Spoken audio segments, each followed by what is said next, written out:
Hadir Bu. Alia Fitan. Hadir Bu. Akila Fitra. Hadir Bu. Dan Kirana. Hadir Bu. Chandika Yuni. Hadir Bu. Dela Kanila. Hadir Bu. Fadil Adi. Fajri Julian. Farah Marcel. Farhan Al-Muhaimi. Ina. Hanifah Rahmatullah. Hazel. Ibnu Zaki. Saya Bu. Kelvin Halim. Saya Bu. Dewa Jamaris. Di sini Ibu.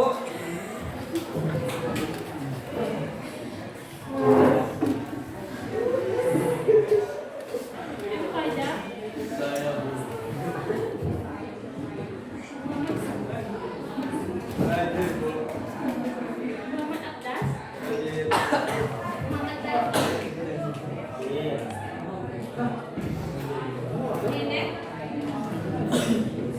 Nobelis. Hadir. Raisem. Hadir Om. Binta. Hadir Bu. Doyudatul. Hadir Bu. Said Agil. Ibu. Suci. Hadir Bu. Hikma. Hadir Bu. Ipa. Hadir Bu. Teza. Hadir Bu. Zaskia. Zain. Zaira. Hadir Bu. Bagi yang tidak hadir ada Airin dan Zaira dan Zaskia. Semoga teman yang tidak hadir cepat kembali ke sekolah sepertinya. Amin. Baiklah, sebelum kita masuk pada pembelajaran pada pertemuan kali ini, Ibu akan menampilkan sebuah video selama kurang lebih 10 menit. Jadi anak-anak tolong perhatikan dan simak dengan seksama video yang Ibu tampilkan tersebut. Mengerti?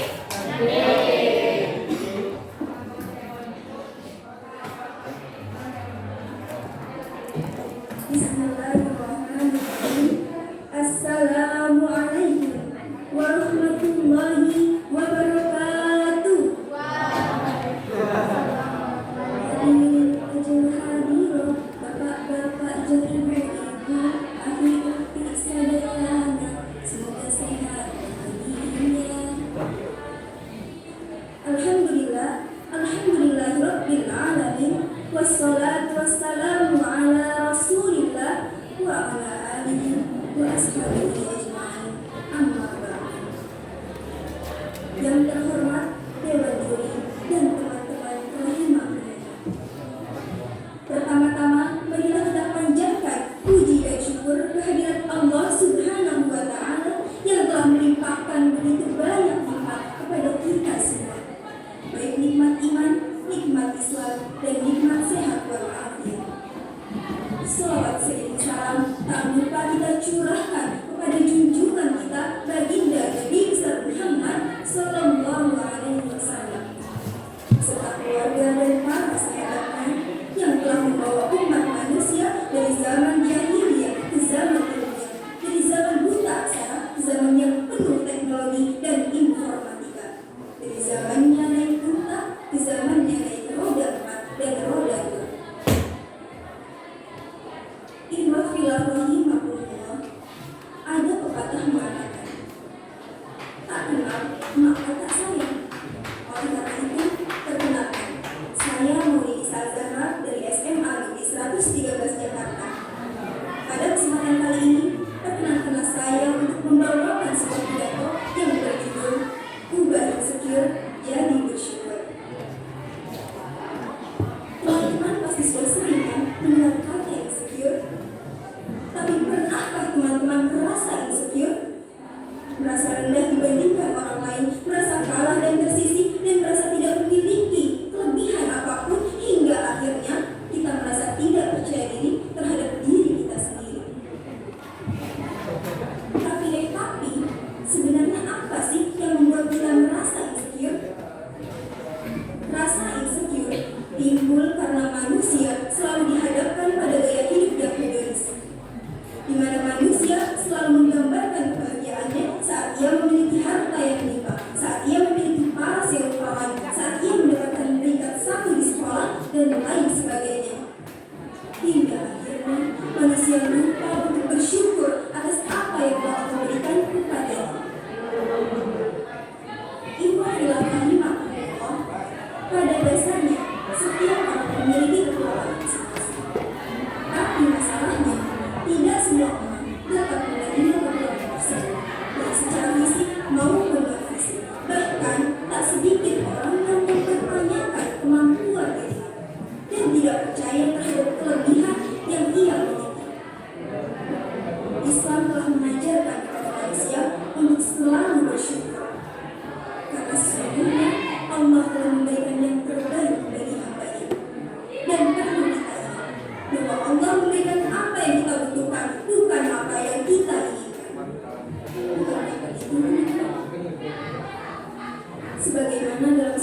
Terkadang kita selalu berfokus pada kekurangan yang ada pada diri kita.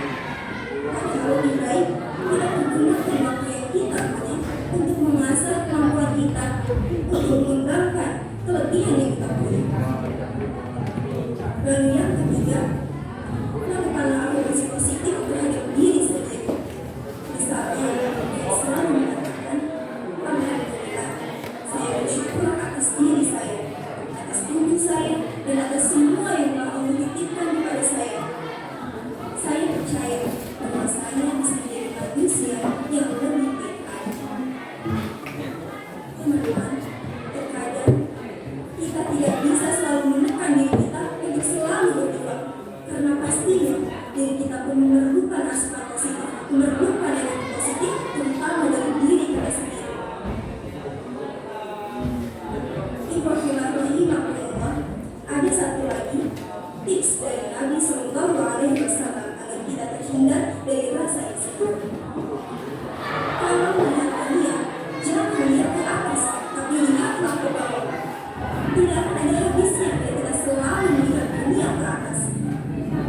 Coba sekali kita lihat ke bawah, kita menengok ke bawah. Masih banyak manusia, masih banyak orang-orang yang memiliki nasib tidak seberuntung kita. Kita boleh melihat kelebihan orang lain, tapi jadikanlah kelebihannya tersebut sebagai sebuah motivasi untuk kita.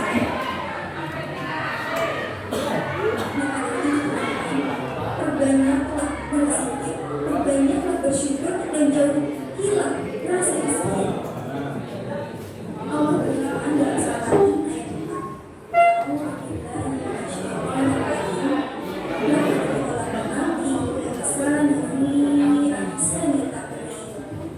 Sungguh, Allah telah menciptakan manusia dalam bentuk sebaik-baiknya. Oleh karena itu, teman-teman, stop melabeli kita sebagai orang yang tidak pintar, sebagai orang yang tidak cantik, dan lain sebagainya. Syukurilah karunia yang telah Allah berikan kepada kita. Karena setiap orang memiliki alur kehidupannya masing-masing. Bagaimana dia jatuh, lalu bagaimana kemudian dia bangkit sampai akhirnya ia mencapai titik suksesnya. Setiap orang memiliki lembah dan buktinya masing-masing yang harus ia lewati, dan pastinya setiap orang akan berhadapan dengan takdirnya masing-masing. Kita harus selalu ingat ya teman-teman, Allah tidak memandang seseorang dari rupa dan hartanya, tapi Allah memandang seseorang dari hati dan amalnya. Hadis riwayat Muslim. Mari teman-teman, kita perbanyak berzikir agar hati kita selalu tenang, agar kita selalu dijauhkan dari rasa kegelisahan dan merasa tidak percaya diri.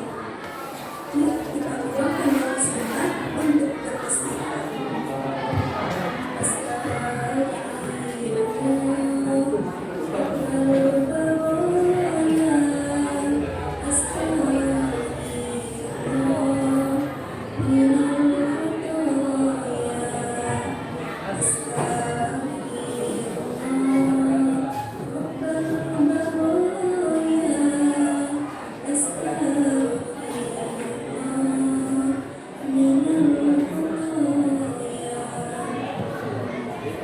Sebelum mengakhiri pidato ini, izinkan saya untuk menyampaikan sebuah kata.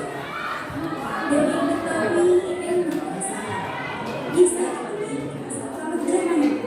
Moga-moga bermanfaat buat semuanya. Kalau ada yang panjang, bolehlah kita jumpa lagi. Mungkin ini saja yang dapat saya sampaikan. Kurang lebihnya mohon dimaafkan. Akhirul kalam, undur maqalah, wala tanzur man qala.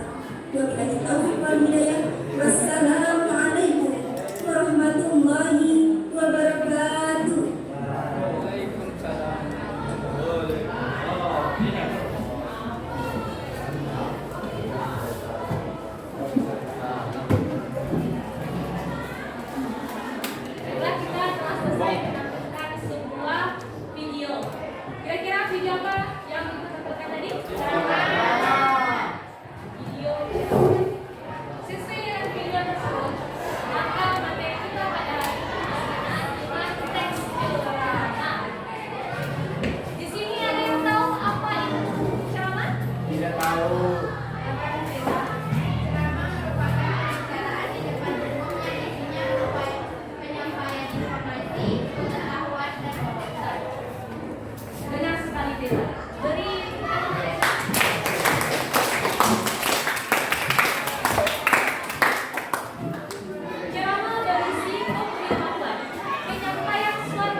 Silakan kalian.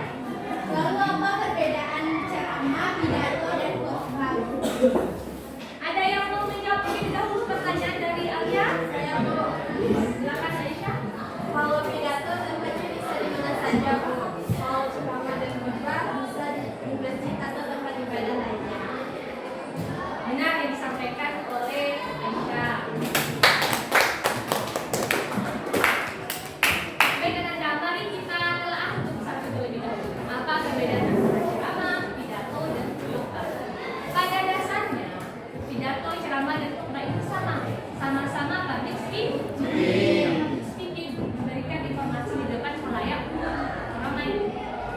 Jadi intinya sama, tetapi ada beberapa perbedaan yang membedakan khotbah, ceramah, dan pidato ini. Itu karakteristik atau ciri-ciri. Yang pertama, perbedaannya itu terletak pada segi topik, yang mana pada pidato topiknya bersifat umum, sedangkan pada khotbah topiknya itu berisi keagamaan atau tentang agama. Sedangkan ceramah itu berisi pengetahuan, nasihat, dan ini dari segi topiknya. Kemudian perbedaan yang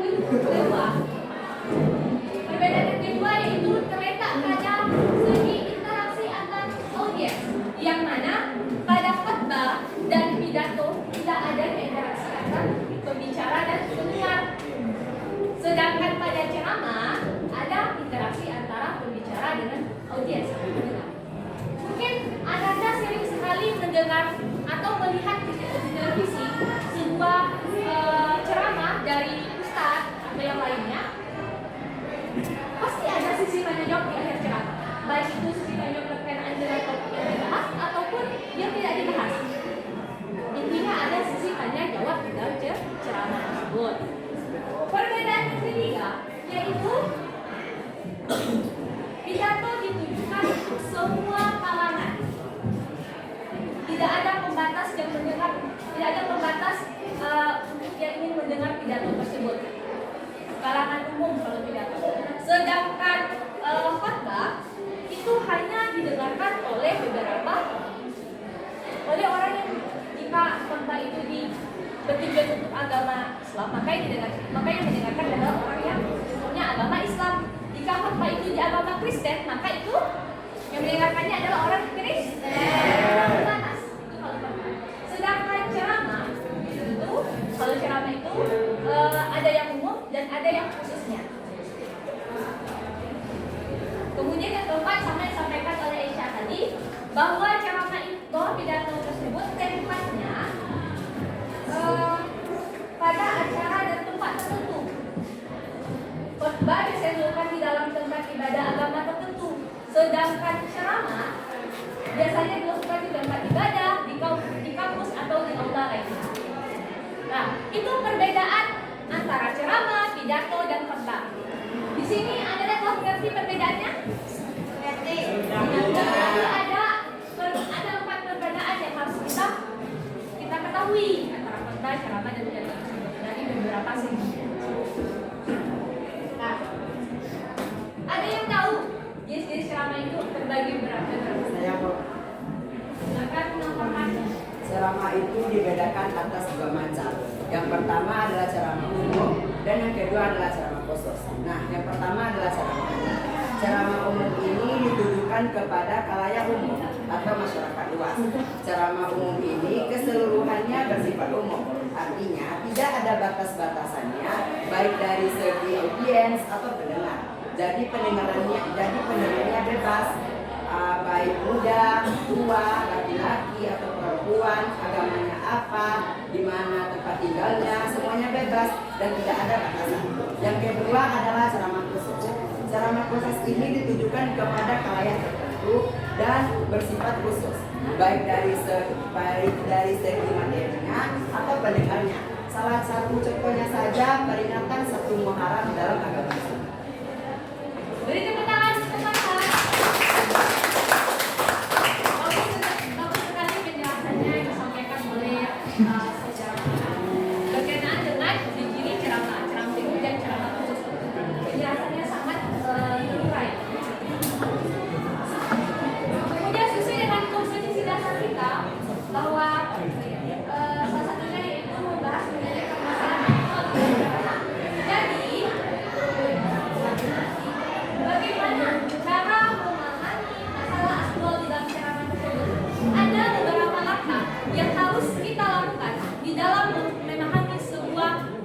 aktual di dalam ceramah. Ada 2 langkah. Yang pertama yaitu mendengarkan isi pokok ceramah. Jadi sebelum mengetahui hal aktualnya, terlebih dahulu kita mendengarkan terlebih dahulu isi pokok ceramah tersebut. Jadi didengarkan dulu ceramahnya tentang apa yang dibahas, topiknya apa. Kemudian mencatat isi pokok ceramah. Setelah didengarkan baru dicatat apa saja pokok-pokok yang dibahas dalam sebuah ceramah tersebut. Contohnya tadi ceramah apa judulnya? Review menjadi bersyukur. Kita dengarkan dulu selama 10 menit, baru kita ketahui, baru kita catat apa saja isi pokoknya. Mencatat isi pokok ceramah ini ada berikutnya 3 hal. Yang pertama, kita ketahui dulu pembukaan dalam ceramah tersebut. Meliputi ucapan bersyukur, ucapan terima kasih, dan tujuan dari ceramah tersebut. Dan yang kedua, isi pokok yang meliputi latar belakang materi atau permasalahan dan uraian materi. Dan yang ketiga, penutup meliputi simpulan, harapan, permohonan maaf, dan doa restu. Itu hal-hal yang harus kalian ketahui atau langkah-langkah yang harus kalian lakukan di dalam memahami atau mengidentifikasi sebuah masalah aktual di dalam ceramah. Paham? Sekarang Ibu ingin memberikan sebuah tugas untuk dikerjakan di rumah berkenaan dengan teks ceramah yang Ibu tampilkan tadi atau video ceramah yang Ibu tampilkan tadi. Sekarang Ibu minta kepada Anda untuk mengidentifikasi masalah aktual di dalam ceramah tersebut sesuai dengan langkah-langkah yang telah disebutkan tadi.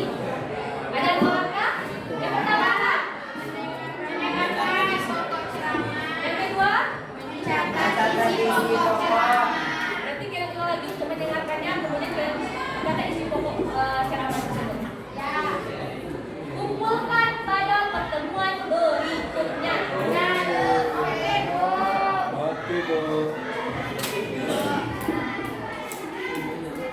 Baiklah, karena pembahasan kita telah selesai mengenai partai demokrasi ini. Di sini ada yang mau menyimpulkan materi kita. Silakan, Leo. Baik, kesimpulan dari materi kita sekarang yaitu mengenai teks ceramah. Ceramah merupakan kegiatan berbicara di depan umum atau berbicara di depan publik yang isinya itu mengenai informasi, pengetahuan, wawasan, dan sebagainya. Pada ketiga hal tersebut, yaitu pidato, khotbah, dan ceramah, memiliki hal yang sama, akan tetapi masih memiliki segi pembedanya. Salah satunya dari segi topik. Pidato itu, topiknya itu bersifat lebih umum. Lalu khotbah, topiknya bersifat hal keagamaan. Dan teks ceramah, topiknya itu mengenai pengetahuan, petunjuk, dan nasihat. Serta teks ceramah itu terbagi menjadi 2. Ada teks ceramah umum dan ada teks ceramah khusus. Bagus, Leo.